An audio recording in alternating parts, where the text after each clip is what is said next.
I absolutely love the Europa League. I will not tolerate any slander or any sneering towards European silverware on this channel. Everybody who has ever watched anything I've ever done will know that I will always give European silverware the due diligence and the respect that it deserves. And that is especially accurate when talking about the Europa League. What a match we have just seen at the Nou Camp. And remember, planting your flag on European soil is a privilege for everyone. So I do not understand the mentality that says, I don't want to be in this trophy, I don't want to be in that trophy.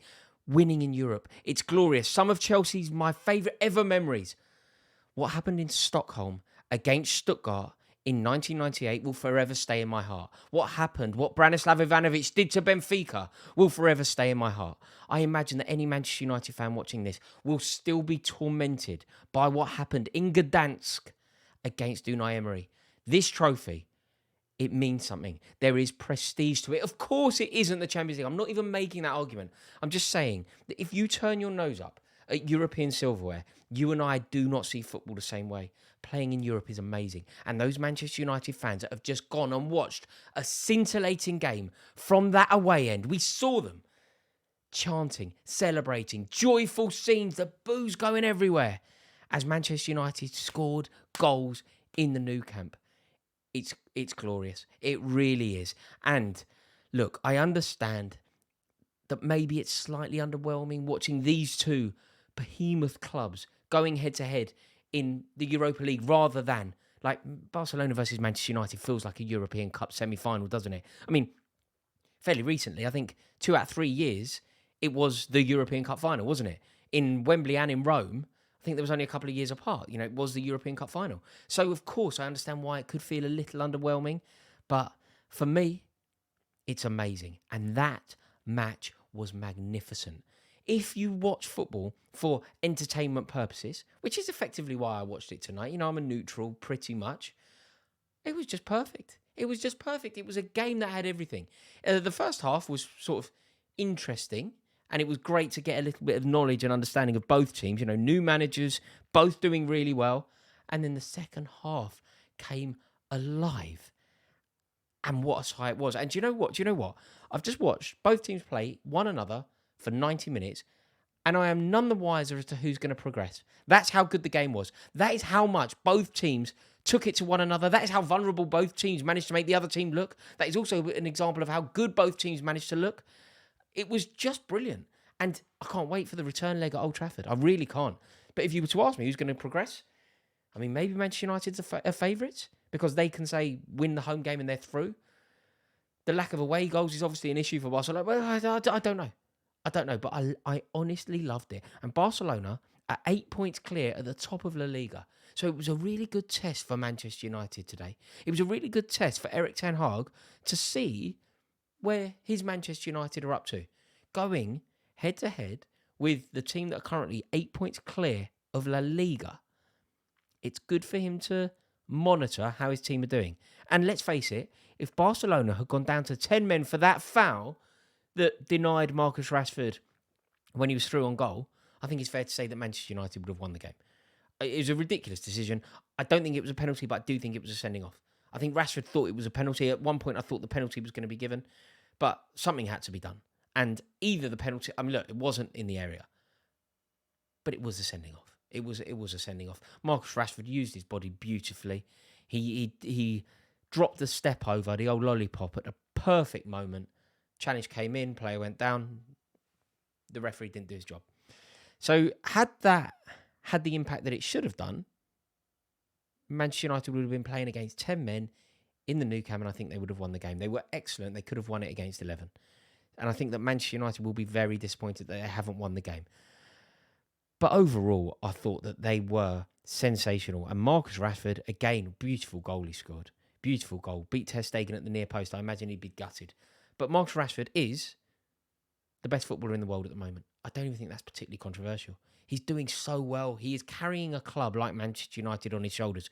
When Manchester United lost Cristiano Ronaldo, when Cristiano Ronaldo behaved despicably and went forward with an unsanctioned interview with Piers Morgan, took the shine off Garnacho scoring against Fulham, made it all about himself. When that happened, there was a chance that Manchester United's season would have been totally ripped up. There is a chance that Manchester United, we were all saying, who's going to score the goals? There's not going to be a goal scorer at the club.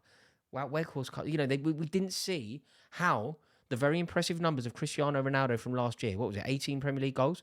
How were those goals going to be replaced? Because Marcus Rashford's not capable of doing it. Wallop. Absolutely sensational from Rashford to do it on this level, this consistent for his boyhood club.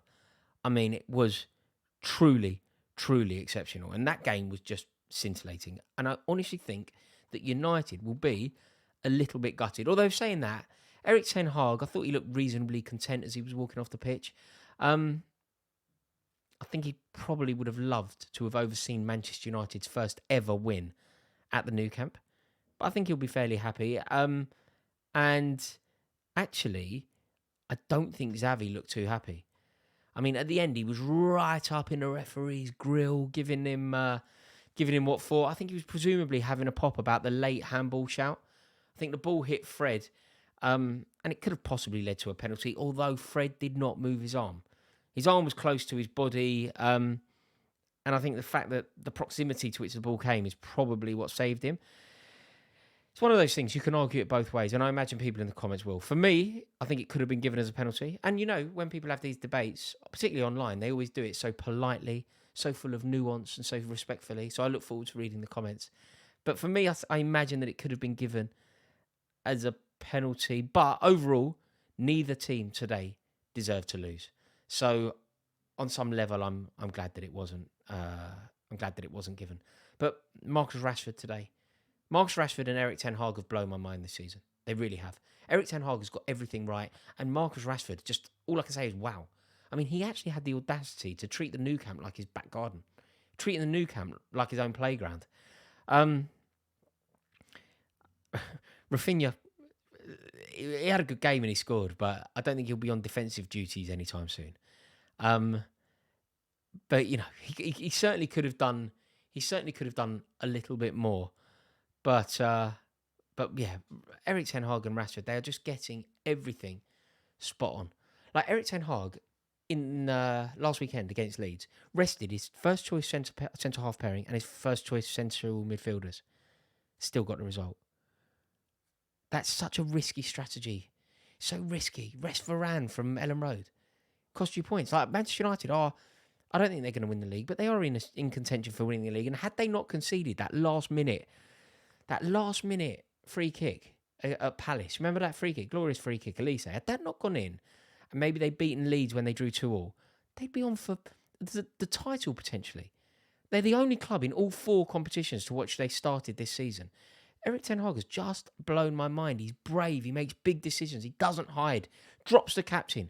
Brings in his own men. Makes statements that he believes in. Exceptional. And I don't think I'm intelligent enough or articulate enough to do justice for Marcus Rashford's brilliance. Although I did call him the best footballer in the world, so I've done my best. But tonight was brilliant. I think both teams contributed to a brilliant, entertaining game. I truly, truly loved it. There was some imperfections on display as well from both teams, and I imagine that the purists won't have loved it. The purists won't love that it's in the Europa League, but I don't care. It was a cracker, and I cannot wait for the fixture next week. Thank you so much for watching this video. I hope you agree. I hope you share my love for the Europa League. Please give this video a like if you love the Europa League as much as me. Click subscribe if you're new around here. It would be my honour, my joy, my kismet, my heartbeat to welcome you into this community. Nice one.